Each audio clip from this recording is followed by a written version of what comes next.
after lunch and the panel? You're all sleepy? No? Hungry? Good, good. At least one person in the front row said he's good, so great. If people from outside of Han can hear me, can you all start trickling back in? Because we're going to continue on our jam-packed agenda. Nate from Robinhood, can I ask you to rally people back to Han, please? I know you're not a volunteer, but a good friend of mine, so I can ask you to do that. Thank you.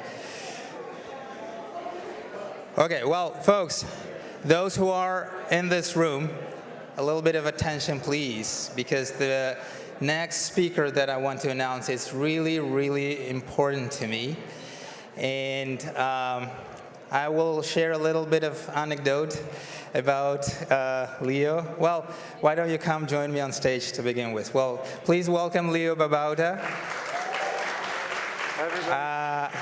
Leo is a creator of widely read blog Zen Habits, which he kicked off when, like? 2007. 2007. And that was the time I came for grad school to United States, and I started reading Leo's blog in 2007.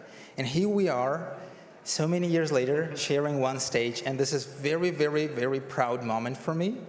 Leo, I will probably let you do all the rest of introduction, but I want to share with the team here that Leo is probably the only speaker who's not TPM, yeah.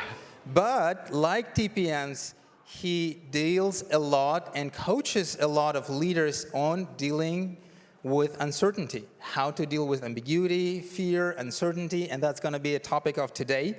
And that was the very reason I invited Leo to be a speaker today, because as TPMs, we really face a lot of uncertainty in our day-to-day life, whether it's programs, whether it's stakeholder management, how to solve things, or even how to start things. So Leo's coaching helped me a lot personally in dealing with uncertainty, ambiguity, fear, anxiety, when I will get all nervous about my derailing program and CISOs and CTOs being like breathing down my neck.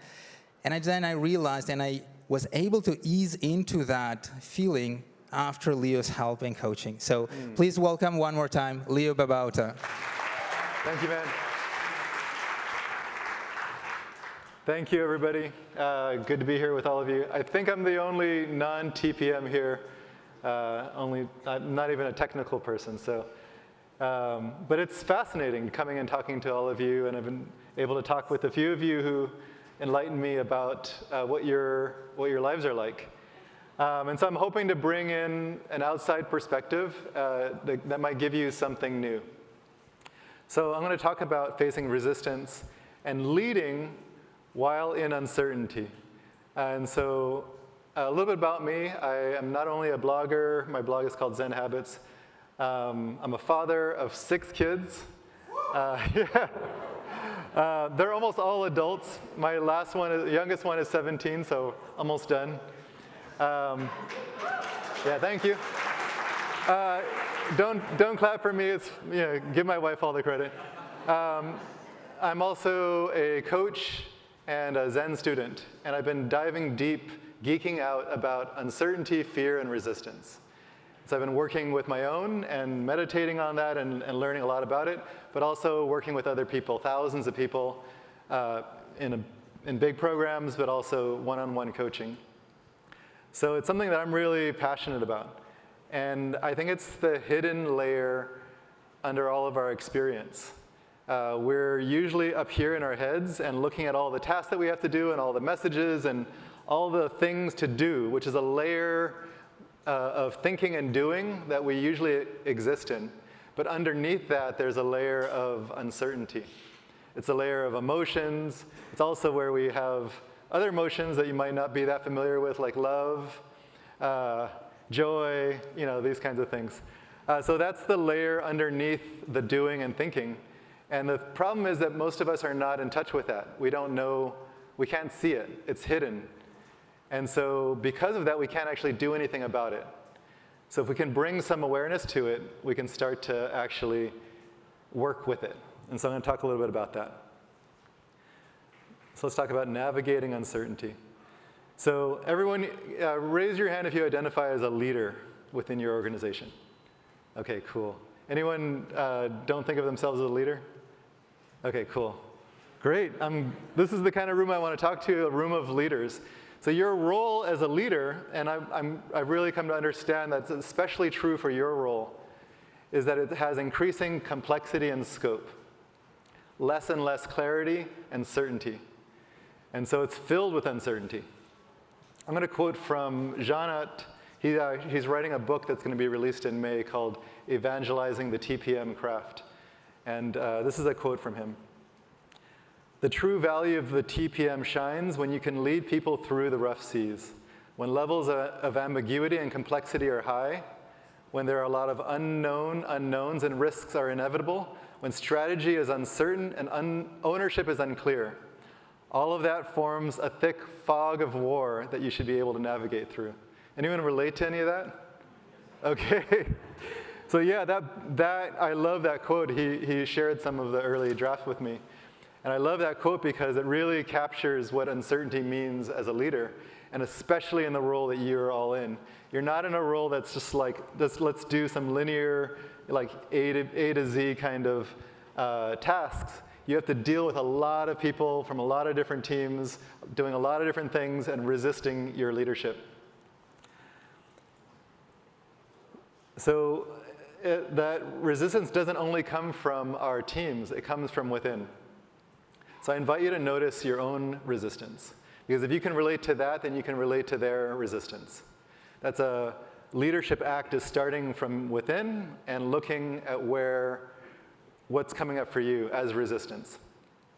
So I'm going to do a little informal poll, and I'd like to hear, raise your hand if you have resistance around any of these things. So working on a hard or difficult project, anyone have resistance there? Like procrastination would be a good example of that, or just kind of like, I'll do it tomorrow, or feeling some uncertainty about it. Okay, so a few of you. Giving feedback or having a difficult conversation, anyone have that? Okay, cool. Thanks for the honesty. Making complex decisions. I know the decisions you make are usually not that simple. All right. Tackling our overwhelming number of tasks or messages. Anyone have that? Okay, cool. Learning changing technology. I know all of you are comfortable with technology, but there's always new technology coming at you to learn. Any of you have any overwhelm around all of that? Okay, cool. You're not supposed to admit that one. Okay, bringing stakeholders into the conversation. Sometimes that can be really, yeah, okay, cool. The term I use is enrolling others, which is really getting them on board, saying like, yes, let's do this. So there's some needed change that you might have, and you have to kind of get everyone on board. And that'll have resistance outward, but it'll also have your own internal resistance. Anyone have that? Okay, cool. So these are our resistance. This is where resistance often shows up. It often will look like avoidance or procrastination. It'll look like complaint or feeling like burden, like everything is too much. I can't do all of this. Overwhelm is another one. Wanting to quit is another one, or just like I can't do it today.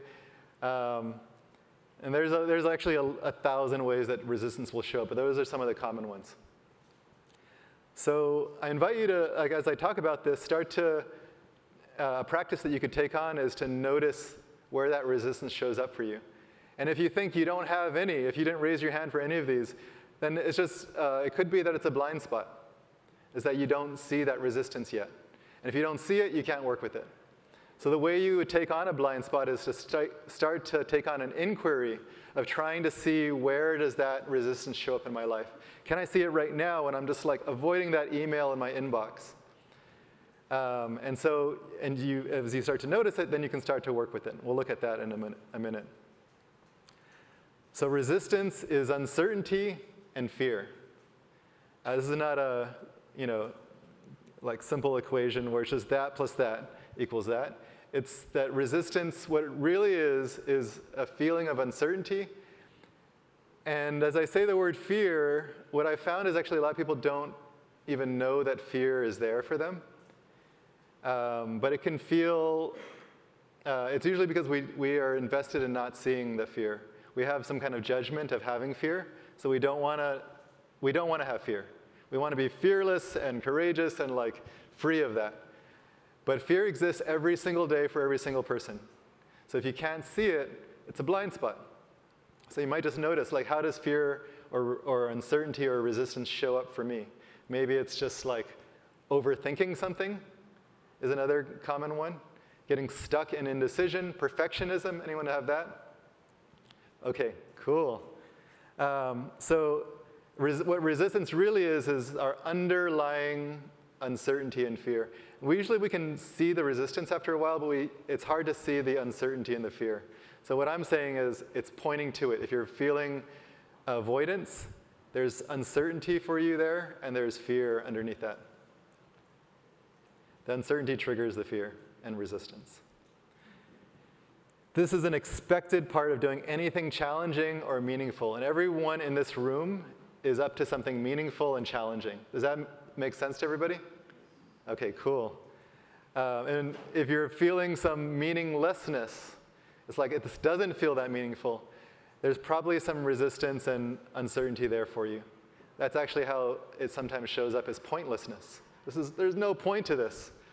So it's an expected thing, and it is not a problem. I'm just going to pause there because I want to really emphasize that. We relate to all of these things as a problem, which is why we're invested in not having it. Either we want to fix it, we don't want to see it. We're invested in those two things. And what I'm proposing here is that it's not a problem. It's just a simple human experience. Something that we experience every single day, and we don't want it, and therefore we are rejecting a part of our humanity, a part of ourselves. However, one thing you can notice is that it keeps us in the same cycles over and over, even when these aren't serving our goals or our team. And so I don't have any good examples of how that might look in your life. I would invite you to find that for yourself. Where are you getting caught in the same thing? So for example, if I've been resisting something or resisting having a conversation or bringing in stakeholders and the project goes the same way that it has always and ending in some kind of mess, I might be invested in not seeing that, and so I'm just going to allow it to go over and over again. And leadership is, can I actually see that that's happening and take responsibility for having it go differently and work with the resistance underneath it? This resistance keeps us contracting from life. We want to avoid, we're kind of shrinking from something. This group probably contracts from life less than most, is what I've been finding as I talk with you today. You're out there in discomfort, and sometimes some of you actively choose into discomfort. You're like, I want to be out of my comfort zone. And so it's a little bit like preaching to the choir, but you might find, where am I retreating from life? Maybe sometimes we do it after work, where I'm retreating to alcohol or pot or like distractions, just because I want to numb myself from all of the stress. And that isn't bad or wrong, it's just noticing that we find ways to retreat. And retreat is okay. I'm just inviting you to notice where you are retreating. For others who might not be in this room, it's like, I'm going to stay in a job that's comfortable for me. So you might see that in the people you work with. They're staying in a job probably too long because they're comfortable there, and moving outside of that is uncomfortable. And so we contract from all of life. We want to be with just the part that we can know, that's comfortable, that we don't have resistance around. And so we'll start to set our lives up so that we don't have resistance. I'm going to take on the things that I'm good at. This is why people who, some of you might be like me, where we want to go to email when we're feeling like resistance, or go to like messages, because I can do those really fast and I can get good at that. I'm good at that, and so that's where I want to hang out, as opposed to this really hard thing that I have been like avoiding for the last week. So we're contracting, and the practice that I'm giving you here is learning to be with all of life, including fear and resistance, uncertainty, all of it. Okay, and if you have questions about this, my hope is to actually have some time for Q&A. So if questions are coming up and you're like, what the hell are you talking about? The abundance of life. I might not be speaking your language there, but feel free to ask. The people we're leading, like I said, are also in this contraction. They're not being inspired to expand either. So as you take this on, if you actually take this on and start to practice expanding when you're feeling uncertainty and resistance, it will inspire others to do the same. And I actually acknowledge all of you in this room. You're here in a place that's uncomfortable, like kind of some excitement, but also like, not sure like what people are going to think about you, what you're going to get out of this, what's going to be expected of you. And so you're here in this room, and you're also in roles that are actually expansive. And so I want to acknowledge that in all of you. And you just notice, like when I do that, does that inspire that around me? And then when I shrink, what does that inspire in others around me? And a leadership practice is what I be, the people around me be. So when they are being contracted, can I look at where I'm being contracted? And I can take that on myself and start to practice expanding in the way we're talking about here. Does that make sense to people? People getting that concept? Okay, cool. Okay, so here's the opportunity. We're going to talk about how to work with this, but why work with it? Hopefully you're getting some of that already. The first thing is that we can train ourselves. It's a mental training. Just like meditation is a training in attention, this is a training in being able to be open, relaxed, calm, able to take things on in the face of uncertainty. And so this is a training. We can get better at it. We're usually not good at it. I actually would assert that this group is actually better at it than most. But it might not have been a conscious training where you're like consciously training yourself. And so if you take this on as a conscious training, you'll actually accelerate your growth in this area. The other opportunity is to expand beyond our current way of doing things. So if you've been trained by the world to veer one way when stress hits you. You can see this if you ever look at someone who's training a boxer. So the boxer, when they're being hit or being swung at, will go one way habitually. And the training is actually to train them not to do that. Because fear is hitting them, stress is hitting them, and so then they'll just be like this. And that's maybe the exact thing they don't want to do. And so what you want to do is actually train them to practice not doing their habitual thing. And what that does is it actually expands our options. If we are on a rail where we only have one option, like I can only do this when things get overwhelming and stressful, then we are limiting our power as a leader. I can only do this. If I can only avoid having difficult conversations, for example, then I have to only go the way where there's no resistance. Does everyone get how that kind of like limits us? Okay, cool. Okay, so we're expanding. And then from that ability to expand our options, we actually expand to a new set of possibility and results. Does that make sense? We have more options, more possibility, more results. Great. And then another opportunity, if we work with this, then is to expand our ability to develop other people's leadership. If you see people who are in complaint, if they are in like, I don't know, and it's not my job, I'm seeing some smiles, so I'm guessing that's something you can relate to. This is people who don't want to take leadership. They're actually not taking responsibility. Or it's their fault, they're pointing the fingers outward. They're getting defensive, they're not willing to look at what's going on. And so as we work with all of this, we're actually going to expand our ability to develop their leadership. And as they develop their leadership, actually your job becomes easier. Okay. And then bring greater ease to all of this. So fear and resistance contracts us and then makes everything harder because we actually don't want fear and resistance. And so we actually layer on a degree of difficulty on top of that. So we can actually bring greater ease. You can actually have relaxed, kind of like calm, demeanor in the middle of a crisis. Okay, so how do we work with it? First is to notice that it's there. And I've already invited you to look at that. If you can't do this, if you deny that it's there, or you just say, oh, this is not something to worry about, you're basically just giving it power. You're not allowing yourself to be able to like see that it's there and work with it, and therefore it actually just runs your life. It's a hidden power force that's actually acting on us all the time. And if you can see it, then it actually doesn't have as much power. So then you might take on a noticing practice. Where can I see it in my life? Where am I resisting? And I would invite you to not make it wrong that you're resisting.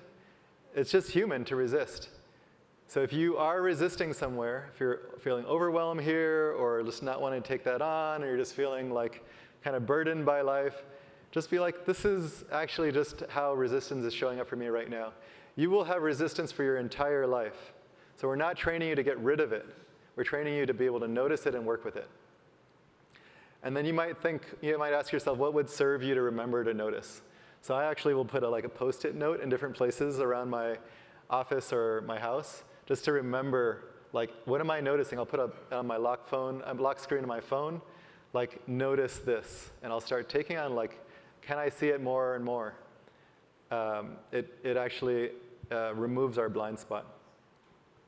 Okay, so now we're going to get into a little bit of like Zen training here. So are you all up for that? Okay, cool. So this is ancient technology. Buddha was a TPM. So ancient technology is, it's awareness, right? So imagine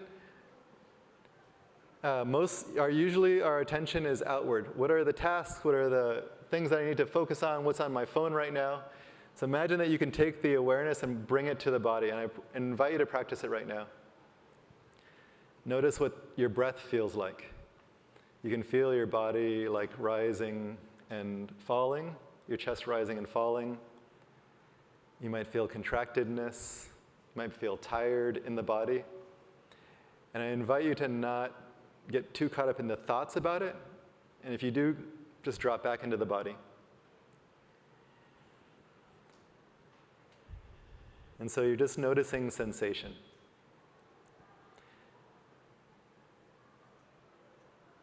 And you might notice your mind often will want to get out of that, so it goes to thinking. And so just come back.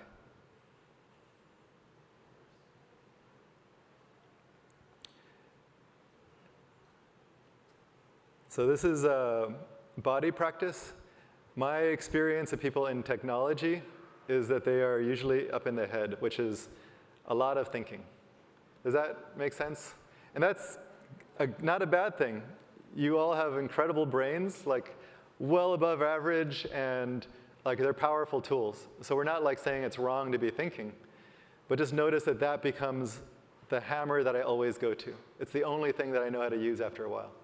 Because it's so good, you're just like, imagine if you were always using the hammer and like you got huge biceps because it's like the only thing you did, but like your legs are really, really weak because you haven't used those very, very often. So the opportunity is to actually develop more of yourself by being able to notice what's going on in this layer, which is where uncertainty resides. If you're thinking a lot, usually there's uncertainty that's driving that.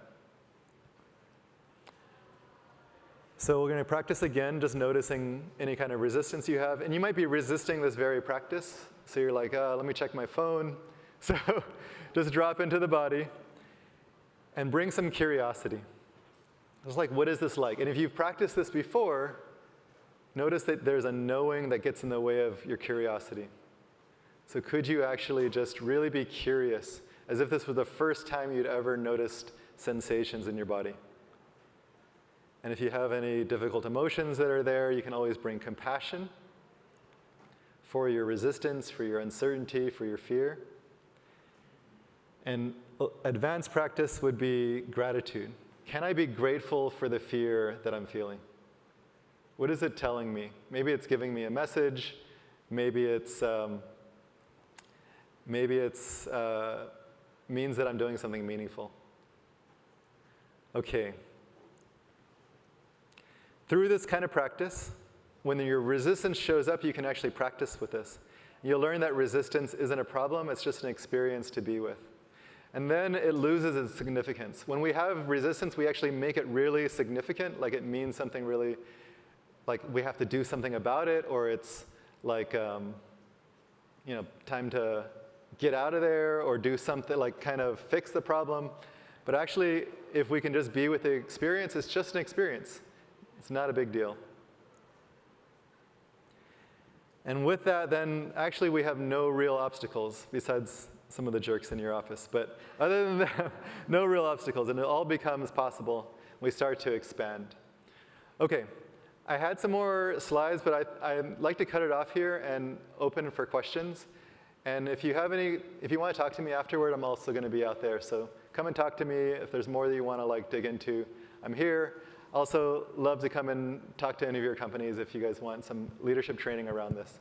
So any questions?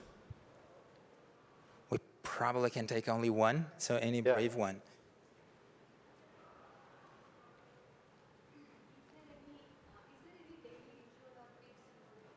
Daily ritual? Yeah, so not a big surprise. Meditation is a great one. Interesting thing about meditation is anyone here want to meditate more but don't? OK, cool.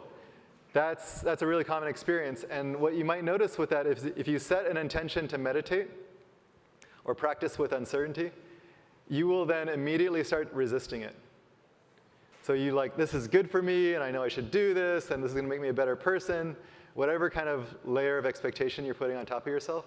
And then you'll be like, OK, I'm going to do it 7 a.m. tomorrow.